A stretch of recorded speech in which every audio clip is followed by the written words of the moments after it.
ചില തീവ്ര മുസ്ലിം വിരുദ്ധതയുടെ പേരിൽ പശ്ചിമേഷ്യയിൽ നടക്കുന്ന ഇന്നത്തെ സംഘർഷത്തെ പല രീതിയിൽ വ്യാഖ്യാനിക്കാനും ഉപയോഗിക്കാനും പലരും ശ്രമിക്കുന്നുണ്ട്. എന്നാൽ വംശീയതയുടെ എല്ലാ ഫീലുമുള്ള ഇസ്രയേലികൾ ഇതിനൊന്നും അവസരം നൽകുന്നില്ലെന്ന് മാത്രമല്ല, പിന്നാലെ നടത്തുന്നവരെ പോലും ആട്ടിയകറ്റുന്നൊരു സ്ഥിതിവിശേഷമുണ്ട്. ബങ്കറുകളിലെ പ്രവേശനത്തിന് പോലും അവർ ഈ പറഞ്ഞൊരു മാനദണ്ഡം, അതായത് തങ്ങൾക്ക് വേണ്ടപ്പെട്ടത് ആരാണ്, അല്ലെങ്കിൽ രാജ്യത്തിൻ്റെ അതിർത്തിയും വംശവും നിറവുമൊക്കെ നോക്കി പലരെയും അകറ്റി നിർത്തുന്ന ക്ലിപ്പുകളുമുണ്ട്. എന്നാലും വേണ്ടില്ല, മുസ്ലിം വിരുദ്ധതയിൽ ഞങ്ങൾ നിങ്ങളോടൊപ്പം ഒന്ന് കൂടിക്കോട്ടെ എന്ന് ചോദിച്ച് വല്ലാതെ പുകഴ്ത്തി അതിൻ്റെ പിന്നാലെ പായാൻ ശ്രമിക്കുന്ന ചിലരുമുണ്ട്. അത് പറഞ്ഞു തുടങ്ങേണ്ടത് നമ്മുടെ ഹാഷ്മിയുടെ ഒരു ചർച്ചയിൽ നിന്നാണ്. ഷാബു പ്രസാദ് എന്ന് പറയുന്ന ഒരു വലതുപക്ഷ സൈദ്ധാന്തികതയുടെ വേഷമണിയുന്ന ഒരാൾ ഒരു വാദത്തെ പിന്തുണച്ചുകൊണ്ട് സംസാരിച്ചപ്പോൾ അവിടെ വാജ്പേയി എന്ന രാജ്യത്തിൻ്റെ പഴയ പ്രധാനമന്ത്രിയും വിദേശകാര്യമന്ത്രിയുമൊക്കെ ആയിരുന്ന ആളിൻ്റെ നിലപാട് ഒച്ചത്തിൽ കേൾക്കേണ്ടി വന്നതും അവിടെ വച്ച് ഇറങ്ങിപ്പോവുകയോ അല്ലെങ്കിൽ ഇത് അവസാനിപ്പിച്ച് മടങ്ങുകയോ ചെയ്യേണ്ടി വന്ന ഒരു സാഹചര്യമുണ്ടായിരുന്നു. അവിടെ മുതലാണ് സത്യം പറഞ്ഞാൽ ഈ സ്നേഹത്തിൻ്റെ കഥ കേൾക്കേണ്ടത്. കേട്ടോളൂ. പറയുന്നവരെ മൊത്തം ഭീകരവാദികൾ അങ്ങ് പറയുന്നുണ്ടല്ലോ, അങ്ങ് ആ നിലപാട് ആവർത്തിക്കുന്നുണ്ടോ ശ്രീ ഷാബു പ്രസാദ്? എന്താ ഈ പറയുന്ന ഇസ്രായേൽ അവിടുന്ന് പോണം എന്ന് പറയുന്ന അറബ് രാഷ്ട്രങ്ങളെ അങ്ങ് ഭീകരവാദികൾ എന്നൊക്കെ പറയുന്നുണ്ടല്ലോ, ആ നിലപാട് അങ്ങേക്കുണ്ടോ ഇപ്പോ? ഇസ്രായേലിന് ഈ ലോകത്ത്, ഇസ്രായേലിനും ജൂത സമൂഹത്തിനും ഈ ലോകത്ത് ഒരു രാഷ്ട്രമായി ജീവിക്കാനുള്ള എല്ലാ അവകാശവും ഉണ്ട്. അങ്ങനെ ഒരു രാജ്യം ഈ ലോകത്ത് വേണ്ട, അവരെ നശിപ്പിച്ചു കളയും എന്ന് പറയുന്ന രാജ്യങ്ങളെ ഭീകര രാജ്യമെന്നും തെമ്മാട് രാജ്യങ്ങളെന്നും വിളിക്കാൻ എനിക്ക് ഒരു മടിയുമില്ല. അങ്ങനെ ഒരു രാജ്യം അവിടെ ഒന്ന് പോണം എന്ന് പറയുന്ന ആരെയും അങ്ങ് തെമ്മാടി എന്ന് വിളിക്കുവോ?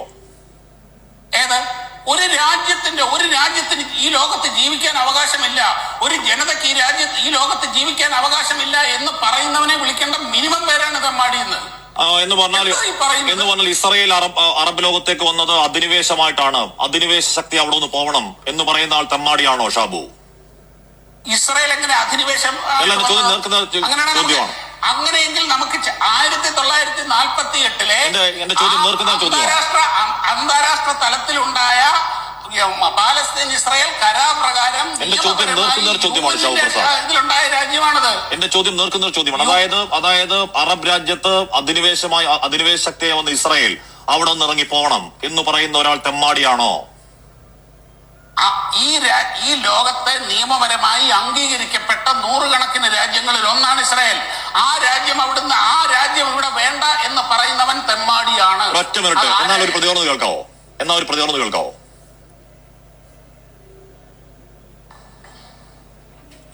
वाजपेयी आदरणीय महाराज जी भाई इस स्थिति को स्पष्ट कर चुके हैं। गलतफहमी को दूर करने के लिए मैं कहना चाहता हूं कि हम हर एक प्रश्न को गुण और अवगुण के आधार पर देखेंगे, लेकिन मध्य पूर्व के बारे में यह स्थिति साफ है कि अरबों की जिस जमीन पर इजराइल कब्जा करके बैठा है वो जमीन उसको खाली करना होगी। आक्रमणकारी आक्रमण के फलों का उपभोग करे, ये हमें अपने संबंध में स्वीकार नहीं है। तो जो नियम हम पर लागू है वो औरों पर भी लागू होगा। अरबों की जमीन खाली होना चाहिए। जो फिलिस्तीन है उनके फिलिस्तीनी है, उनके उचित अधिकारों की प्रस्थापना होना चाहिए। ശിവപ്രസാദ്, അത് വീഡിയോ ഒന്നുമല്ല, പ്രസാർ ഭാരതി ആർക്കൈവ്സിൽ കിടപ്പുണ്ട്. അങ്ങയുടെ നേതാവ് പറഞ്ഞ എന്താണ്? അറബ് ലാൻഡിൽ അധിനിവേശം നടത്തി ഇസ്രായേൽ അവിടെ നിന്ന് വിട്ടുപോകണം. എന്താണ്? അറബ് ദേശത്ത് അധിനിവേശം നടത്തി ഇസ്രായേൽ അവിടെ നിന്ന് വിട്ടുപോകണം. आक्रमण के फलों का उपभोग करें ये अपने संबंध हमें സ്വീകാർ നഹി ഹേ എന്ന് പറഞ്ഞാൽ എന്താണ്? അധിനിവേശ ശക്തി, അധിനിവേശത്തിന്റെ ഫലം അനുഭവിക്കാൻ നമുക്ക് സ്വീകാര്യമല്ല. അതുകൊണ്ട് വലിഞ്ഞു കയറിയിട്ട് ഇസ്രായേൽ അവിടെ വിട്ടു പോവുകയും പലസ്തീന് പൂർണ്ണ രാഷ്ട്രീയാധികാരം നൽകലാണ് മേഖലയുടെ സ്ഥിരം സമാധാനത്തിന് ആവശ്യം എന്ന് പറയുന്നത് താങ്കൾ പറയുന്നത് പോലെ തെമ്മാടിയാണെങ്കിൽ തെമ്മാടിയാണ്. അല്ല, നിങ്ങൾ കാര്യങ്ങളെ വളച്ചൊടിക്കരുത്. താങ്കളാ പറഞ്ഞത്. താങ്കൾ ഇപ്പൊ പറഞ്ഞു നാക്ക് വായിക്കാതെ ഒട്ടേ ഉള്ളൂ അങ്ങനെ പറയുന്നവർ തെമ്മാടിയാണ്. അങ്ങനെയാണെങ്കിൽ അങ്ങയുടെ നേതാവ് തെമ്മാടിയാണോ?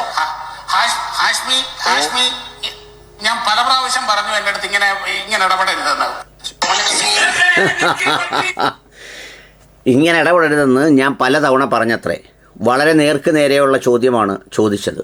അതായത് ഈ പറഞ്ഞതുപോലെ അധിനിവേശ ശക്തികൾ ഇവിടെ നിന്ന് വിട്ടൊഴിയണം. ഞാനിത് പറഞ്ഞത് എന്താണെന്ന് ചോദിച്ചാൽ, ഇപ്പോഴത്തെ മുസ്ലിം വിരുദ്ധതയ്ക്ക് വേണ്ടി ഒരു രാജ്യം സ്വീകരിച്ച നിലപാടിനെ, അല്ലെങ്കിൽ ഇപ്പോഴും സ്വീകരിച്ചു പോകുന്ന നിലപാടിനെ, നമ്മുടെ രാജ്യം ഇപ്പോഴും ഇറാനിനോട് കുറച്ചുകൂടി സോഫ്റ്റായ ലൈനാണ് സ്വീകരിക്കുന്നത്. യഥാർത്ഥത്തിൽ ഇന്ത്യയോട് കാണിച്ച അനീതിയുടെ പേരിൽ കടുപ്പമുള്ള ലൈൻ സ്വീകരിക്കേണ്ടത് അമേരിക്കയ്ക്കെതിരെയാണ്.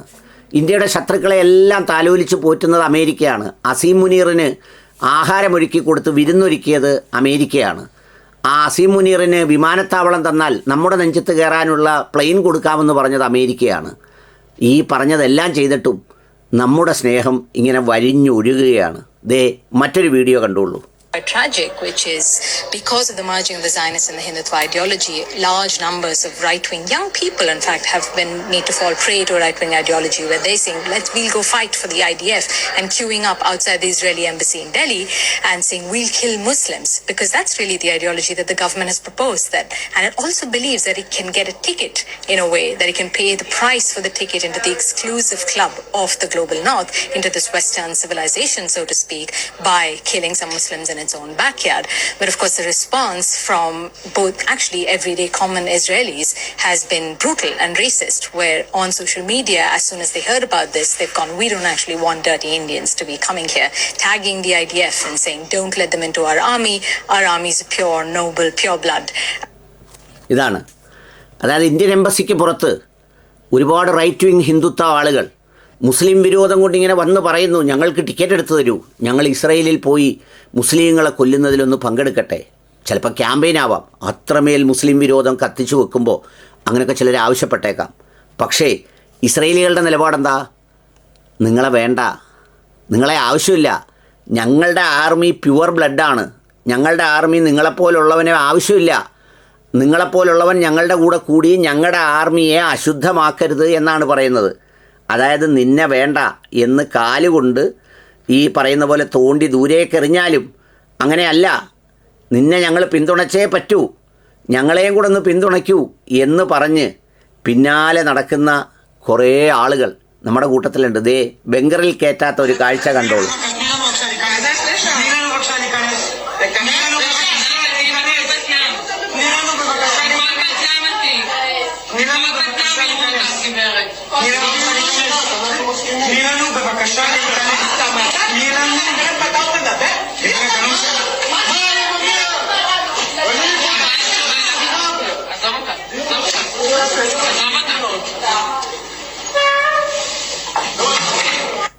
ബംഗറിൽ കയറ്റുന്നില്ല, അവിടെ പോലും പ്രവേശനമില്ല, എന്നാലും ഞങ്ങളിങ്ങനെ ചെയ്യൂ എന്ന് പറഞ്ഞ് അങ്ങനെ വല്ലാതെ വികാരം കൊള്ളുകയാണ്.